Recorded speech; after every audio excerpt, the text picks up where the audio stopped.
नमस्कार बंधुगण, आपण मानकु Odisha teacher hub YouTube channel को स्वागत। जदि आपण ओडिशार डीईएलडी सिपा सिटी एंट्रांस जहाँ को कहा जाए सिटी जदि आपण पय प्रस्तुत होइछंती तेबे टीचिंग एप्टीट्यूड रु जो 10 मार्क आसुची सेथि पय हमें एही क्लास 1 आपण पय सबठारु गुरुत्वपूर्ण रहिबो। तेणु वीडियोटी को शेष पर्यंत देखंतु। आपण मानक पय एहीटा सबठारु गुरुत्वपूर्ण रहिबो। आज आमे पढिबा आरटी एक्ट 2009 जोटा शिक्षा अधिकार नियम अधिनियम होची एटा फर्स्ट क्लास शिक्षा अधिकार अधिनियम 2009 रो पढिबा जहाँ आपण मानक पय बहुत बहुत गुरुत्वपूर्ण। ताहले एही गोटे वीडियो रे आमे यार इतिहास समस्त गुरुत्वपूर्ण धारा एवं शेष रे 5टी प्रश्नर गोटे मिनी मॉक टेस्ट करिबा जहाँ परीक्षा रे आसी सारिची। तापर वीडियो को शेष जाय देखंतु। एही टॉपिक रु आपण मानकर ए जो 2 नंबर निश्चित भारे आसीबो। चलंतु आरंभ करिबा। देखंतु आमे आज देखिबा प्रथम भाग रे अछि आपण मानकर आरटी रो इतिहास एवं मूल तत्व यार चलंतु आरंभ करिबा। देखंतु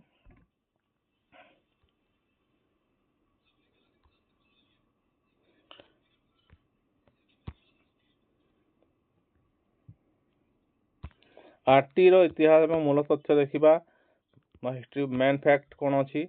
बंधुगण प्रथमे आमे जानिबा आरटी आसिला केमिति। भारतीय संविधान रे शिक्षा को एक मौलिक अधिकार बा फंडामेंटल राइट करिबा पई बहुत वर्ष लागि गला। आपण माने जानि छंती फंडामेंटल राइट करिबा पई शिक्षा को एक मौलिक अधिकार करिबा पई बहुत वर्ष लागि गला। यह 86तम संविधान संशोधन बा 86th अमेंडमेंट 2002 रे यह लागू हैला। केबे हैला फंडामेंटल राइट शिक्षा को मौलिक अधिकार भाव रे 2002 रे लागू होइछि। ठीक अछि। 2002 मसिया रे संविधान रे एक बड़ परिवर्तन करा गला एवं शिक्षा को भाग 3 बा पार्ट 3 रे धारा 21 रो ए बा आर्टिकल 21 ए रे एक मौलिक अधिकार भावे जोड़ा गला जहाँ को धारा कहा होची ताहा को इंग्रजी आर्टिकल। ठीक अछि। ताहले आपण मानकर एटा पार्ट 3 एवं आर्टिकल पार्ट 3 रो आर्टिकल 21 रे रहिला केउटा शिक्षा को मौलिक अधिकार भाव रे जोड़ा गला एदिरे। ताहले चलंतु ए एक्ट कबे पास हला। एक्ट रो पास हो लागो एही बिल टी 2009 मसिया अगस्त मास रे संसद रे पास हला। तेणु एहा को आरटी एक्ट 2009 कहा जाय। आपण मानक जो आरटी एक्ट 2009 एटा 2009 रे पास होइतिला किंतु मन रखंतु एहा सारा भारत रे 1 अप्रैल 2010 रे लागू हैला। 1 अप्रैल 2010 रे लागू हैला। ताहले एही तारीखटा परीक्षा रे बहुत थर पड़िछि जे केबे लागू हैला आरटी एक्ट केबे लागू हैला। आपण 2009 थिपो एवं 2010 थिपो ताबले आपण कोन कहबे जदि लागू हैला ताहले 2010 हेबो एवं एहा केबे पास हैला हेले एटा हेबो 2009। ठीक अछि।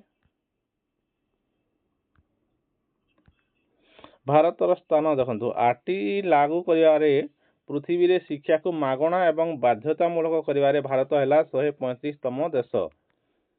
जदि आरटी लागू करिवा परे पृथ्वी रे शिक्षा को मागणा एवं बाध्यतामूलक करिवारे भारत हेउची 135तम देश। एटा मध्य परीक्षा रे आसी पारे। तेणु एटा मध्य उठे मने रखिथिबे।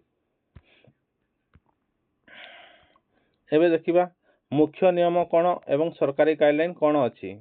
एई आरटी एक्ट रे कोन अछि तार मुख्य नियम आहा जानिबा। एबे आसंतु जानिबा एही एक्ट भितरे केउ सब बड़ नियम रहिछि जहाँ जने शिक्षक हिसाब रे आपन को जानिबा जरूरी। काहे कि आमे पढुछे ना आपण सीडीईएलडी कला परे बा जहाँ को आगर सिटी कह जाउतिला आपण डीईएलडी कला परे आपण शिक्षक हेबे। तेणु जने शिक्षक हिसाब रे आपन को जानिबा जरूरी आरटी एक्ट कोन। देखंतु आरटी एक्ट अछि बयस सीमा प्रथमे अछि ନା ସାଧାରଣ ଶିଶୁମାନଙ୍କ ପାଇଁ 6 ରୁ 14 ବର୍ଷ ପର୍ଯ୍ୟନ୍ତ ମାଗଣା ଶିକ୍ଷା ଦିଆଯିବ। ଏହା କ'ଣ ଆର୍ଟି ଆକ୍ଟରେ ରହିଲା। କ'ଣ ସାଧାରଣ ଶିଶୁମାନଙ୍କ ପାଇଁ 6 ରୁ 14 ବର୍ଷ ପର୍ଯ୍ୟନ୍ତ ମାଗଣା ଶିକ୍ଷା ଦିଆଯିବ। କିନ୍ତୁ ଯଦି ପିଲାଟି ଦିବ୍ୟାଙ୍ଗ ବା CWSN children with special needs, ତେବେ ସେମାନଙ୍କ ପାଇଁ ବୟସ ସୀମା 6 ରୁ 18 ବର୍ଷ ହେବ। 6 ରୁ 18 ବର୍ଷ ହେଉଛି କ'ଣ ଦିବ୍ୟାଙ୍ଗ ପିଲାମାନଙ୍କ ପାଇଁ।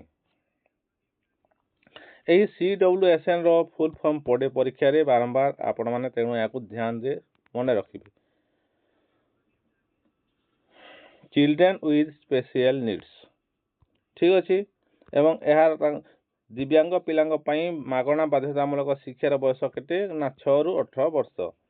ଏବେ ଦେଖିବା ଆର୍ଟି ଆକ୍ଟରେ ଛାତ୍ର ଏବଂ ଶିକ୍ଷକମାନଙ୍କ ମଧ୍ୟରେ ଅନୁପାତ କ'ଣ ଅଛି ନା ଆପଣମାନଙ୍କର ପୁପିଲ୍ ଟିଚର ଅର୍ଥାତ୍ 30 ଜଣ। ଆମେ ଯଦି ଦେଖିବା ପ୍ରାଥମିକ ସ୍ତର 1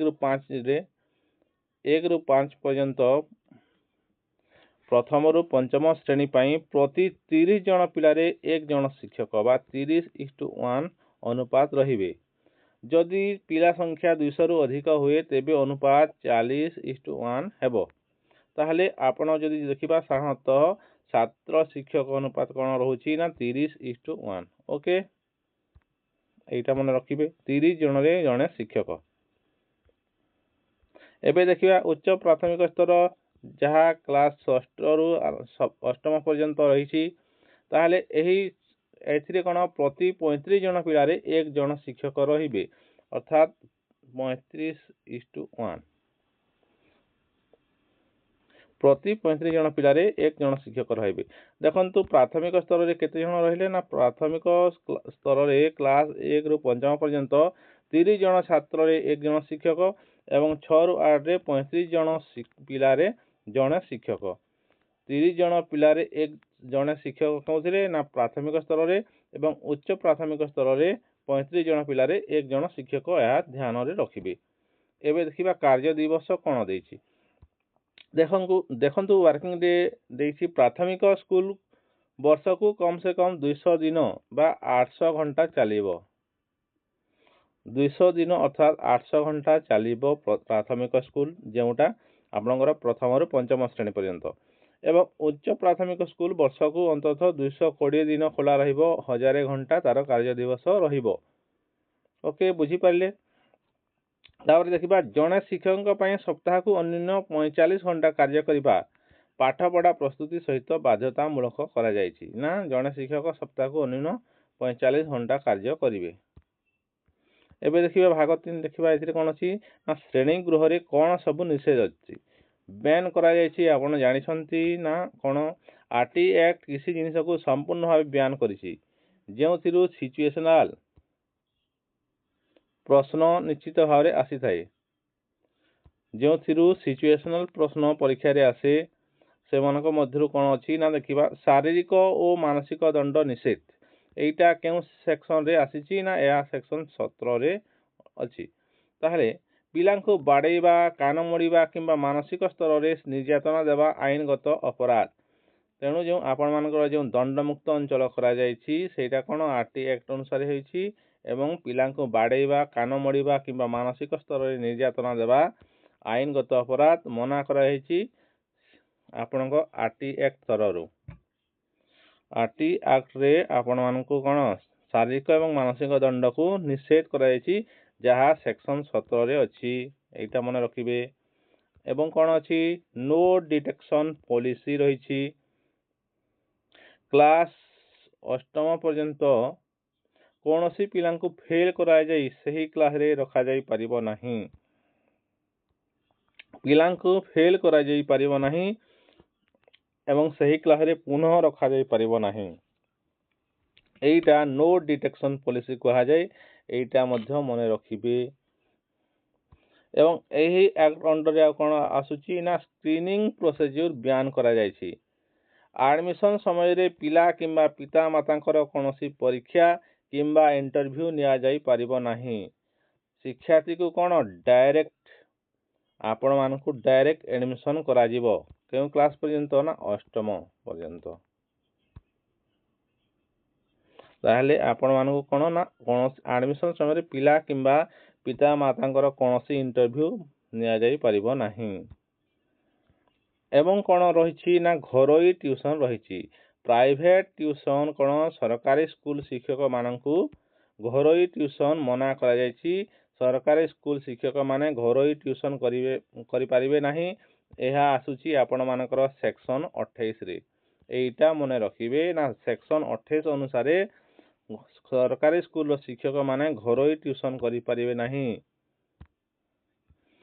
एइटा थिला आपण टिके देखि देबा कोन अछि आपण मानकु आथरे देखि दोछि। आरटी एक्ट एटा कोन होइतिला टिके ओवरलोक करिवा पुनी ओवरलोक करिवा। आपण मानकर फंडामेंटल राइट शिक्षा को एक मौलिक अधिकार करा गला 86तम संविधान संशोधन रे 2002 रे। ओके एटा शिक्षा को भाग 3 बा पार्ट 3 रो आर्टिकल 21 रे एक मौलिक अधिकार भाव रे जोड़ा गला।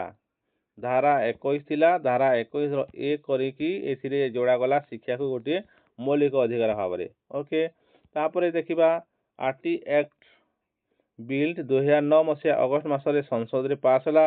एहा को आरटी एक्ट 2009 कहा जाए किंतु मने रखंतु एहा सारा भारत रे एप्रिल 1 एप्रिल 2010 रे जहा आपण मानकर कोन नूतन शिक्षा वर्ष एप्रिल 1 तेणु एटा को मन रखिबे नूतन शिक्षा वर्ष एप्रिल 1 2010 रे लागू करा गला। एटा देखंतु बारंबार पड़े एटा मन रखिबे। आ कोन ना भारतर स्थान कोन आरटी एक्ट लागू करिया परे पृथ्वी रे शिक्षा को जो मागणा एवं बाध्यतामूलक करा गला सेथिरे भारत हैला 135तम देश। देखंतु केते देरी रे होइछि भाबी देखंतु। एबे देखिबा मुख्य नियम देखिबा कोन अछि देखिदिले पुणी ओवरलोक करनबा आउ। तापरे बयस सीमा जदि देखिबा साधारण शिशु पई 6 रु 14 वर्ष पर्यंत मागणा शिक्षा दिया जिवो एवं दिव्यांग शिशु पई आपण मानकर 6 रु 18 वर्ष पर्यंत तांको मागणा शिक्षा दियाबार व्यवस्था करा जायछि। ओके जदि छात्र शिक्षक अनुपात देखिबा प्राथमिक स्तर रे 30 जन शिक्षार्थी रे 1 जन शिक्षक। जदि शिक्षार्थी 200 रु अधिक होंती तेबे अनुपात 40:1 हेबो एवं एटा 40 अनुपात 1 हेबो हला। किंतु आमे एटा बेसी देखंतु बेसी मुख्य रखंतु कोन ना प्राथमिक स्तर रे 30 जन पिला रे 1 जन शिक्षक एवं उच्च प्राथमिक स्तर रे 35 जन पिला रे 1 जन शिक्षक एहा मन रखिबे। एवं कार्य दिवस केते रहिबो ना प्राथमिक स्तर पई 200 दिन रहिबो एवं उच्च प्राथमिक स्तर पई 220 दिन रहिबो एवं जने शिक्षक पई अन्य 45 घंटा मिनिमम कार्य करिवा पई पड़ियो बाध्यतामूलक। एवं कोन बैन करा जायछि देखिबा ना आपण मानकर शारीरिक और मानसिक दंड निषेध करा जायछि जहा सेक्शन 17 रे रहुछि एवं नो डिटेक्शन पॉलिसी लागू करा जायछि जहा क्लास 8म पर्यंत पिलांकु फेल करा जाय सही क्लास रे पुनः रखा जाय परिबो नाही। एवं स्क्रीनिंग प्रोसीजर कोन अछि देखिबा स्क्रीनिंग प्रोसीजर बयान करा जायछि एडमिशन समय रे पिला किंबा पिता मातांकर कोनोसी इंटरव्यू निया जाय परिबो नाही। एवं कोन अछि ना घरोई ट्यूशन को मना करा जायछि। सरकारी स्कूल शिक्षक माने कोनोसी घरोई ट्यूशन करि परिबे नाही जा सेक्शन 28 रे रहिछि। एबे देखिबा मिनी मॉक टेस्ट करिबा 5टी मुख्य प्रश्न अछि। एबे आसंतु एही टॉपिक रे एक छोट टेस्ट करिबा। प्रश्न देखि आपण माने कमेंट बॉक्स रे निज निजर उत्तर एटी 5टी प्रश्न अछि। 1 रा प्रश्न कोन जदि ए बी जेउटा भी हैला आपण कमेंट रे लिखिबे। 2 रा प्रश्न जदि बी हैला बी लिखिबे। एही परि भाबरे आपण कमेंट माध्यम रे देहंतु मु आपण मानको समय दोछि हैला ठीक अछि। 2 मिनिट रो गैप दोछि आपण 2 मिनिट कोन 30 सेकंड रे उत्तर देबे आउ टाइप करके लिखंतु। प्रथम प्रश्न देखिबा आरटी एक्ट अनुसार प्राथमिक स्तर रे क्लास 1 रु 5 छात्र शिक्षक अनुपात केते हेबा उचित। आपण मानकर आरटी एक्ट अनुसार प्राथमिक स्तर रे श्रेणी प्रथम रु पंचम पर्यंत छात्र शिक्षक मानक अनुपात केते हेबा उचित। एटा कोन अछि 25:1 30:1 35:1 40:1 ताहले आपण माने कमेंट रे कहंतु मु आपनकु दोछि टाइम दोछि।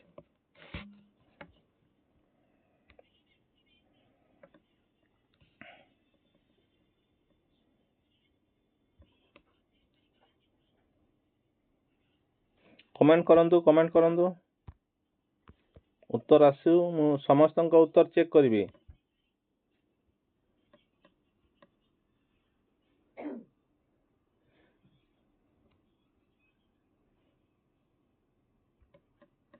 ताहले यार सठिक उत्तर कौन है यार सठिक उत्तर जो माने ऑप्शन आपण मानकर ऑप्शन सी देइछंती से माने रॉन्ग ताहले ऑप्शन सठिक उत्तर कौन है ना जो माने ऑप्शन बी लिखिछंती से माने होछंती सठिक उत्तर देइछंती आपण मानकर यार सठिक उत्तर होची कोन ना 30:1 जेहेतु प्राथमिक स्तर पई 30:1 जन 30 जन शिक्षक रे जने शिक्षक रहिबे आरटी एक्ट अनुसार ओके बुझी पारिले किंतु प्राथमिक स्तर रे 30:1 रहिबे एवं उच्च प्राथमिक स्तर रे केते जन रहिबे ना उच्च प्राथमिक स्तर रे 35:1 देखंतु 30:1 एटा कोन प्राथमिक स्तर रे जोटा एटा पचारिसी प्रश्न रे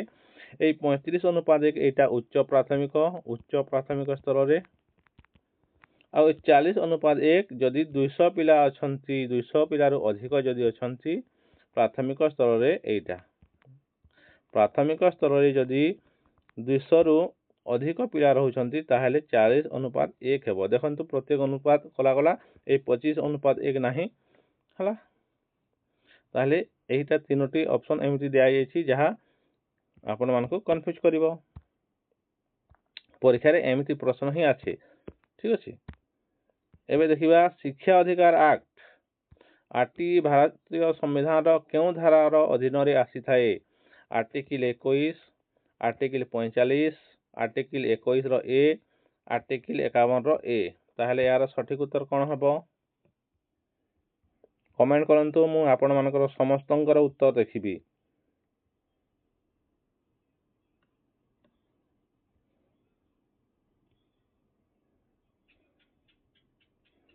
समस्तंकर उत्तर देखिबी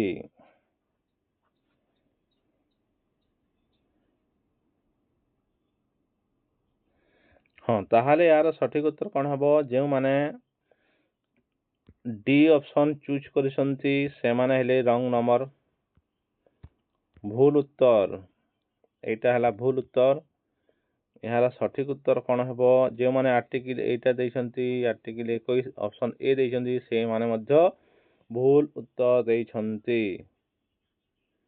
ताहले यार सठिक उत्तर कौन हो गला ना यार सठिक उत्तर हो गला ऑप्शन सी हिजबो सठिक उत्तर जो माने ऑप्शन सी देइसंती ठीक उत्तर देइसंती आपण मानको बहुत बहुत शुभेच्छा देखंतु शिक्षा अधिकार एक्ट भारतीय संविधान रो आपण मानकर आर्टिकल 21 रो ए अधीन रे आसी थाए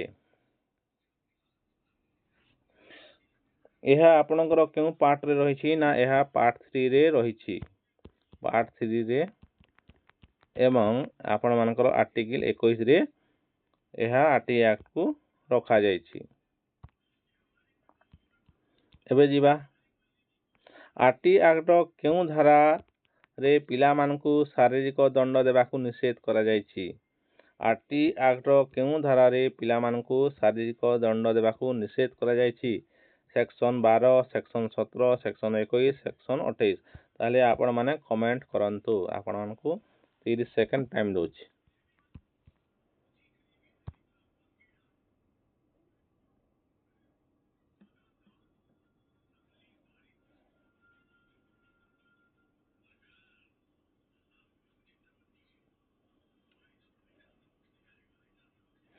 ताले यार सठिक उत्तर कोन हेबो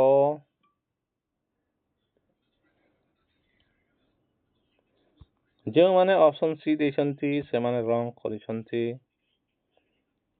सेक्शन 28 मध्य भूल अछि ताहले जो माने ऑप्शन बी चूज करिसंती से माने सठिक उत्तर देइसंती आ एटा आपण मानकर कोन ना सेक्शन 17 अनुसार एटा शारीरिक दंड देबाकू निषेध करा जायछि बुझी पाइले ना सेक्शन 17 रे आपण मानकर शारीरिक दंड देबाकू निषेध करा जायछि ताहले देखिबा चतुर्थ प्रश्न देखिबा आरटी एक्ट 2009 अनुसार जड़े शिक्षक सप्ताह को सर्वनिम्न केते घंटा कार्य करिवार समय नियम रही 40 घंटा 42 घंटा 45 घंटा ना 50 घंटा आपण कमेंट करंतु।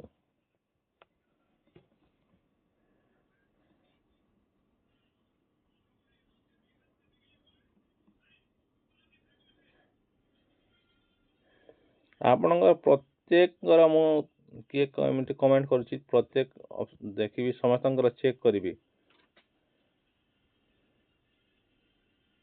ताहले जो माने ऑप्शन ए चूज करिसंती से माने होचंती सेमानकर उत्तर ठीक कि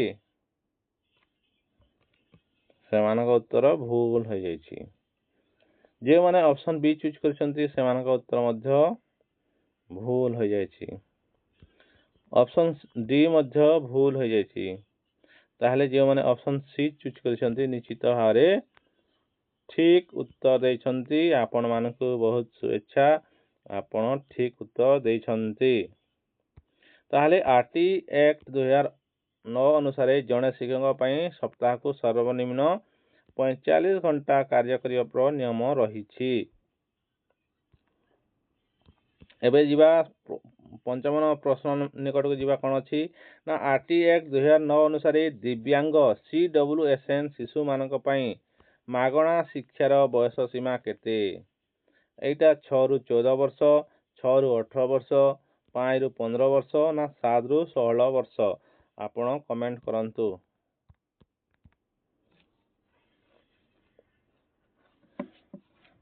एटा आपण मानकु होमवर्क दोची, आपण माने निश्चित भावे कमेंट करंतु। यही प्रश्न को परवर्ती क्लास रे आरंभ पुणी थे जो माने सठिक उत्तर देथिबे तांकर कमेंट नहीं कि आरंभ करिबा। आरटी एक्ट 2009 अनुसार दिव्यांग बा CWSN शिशु मानक पई मागणा शिक्षार बयस सीमा केते? ताहले यार सठिक उत्तर कही दोची, आपण कमेंट करंतु। यह होमवर्क देवा नहीं। एही CWSN रो शिक्षार बयस सीमा होची जो माने 6 रु 14 वर्ष देइछंती भूल।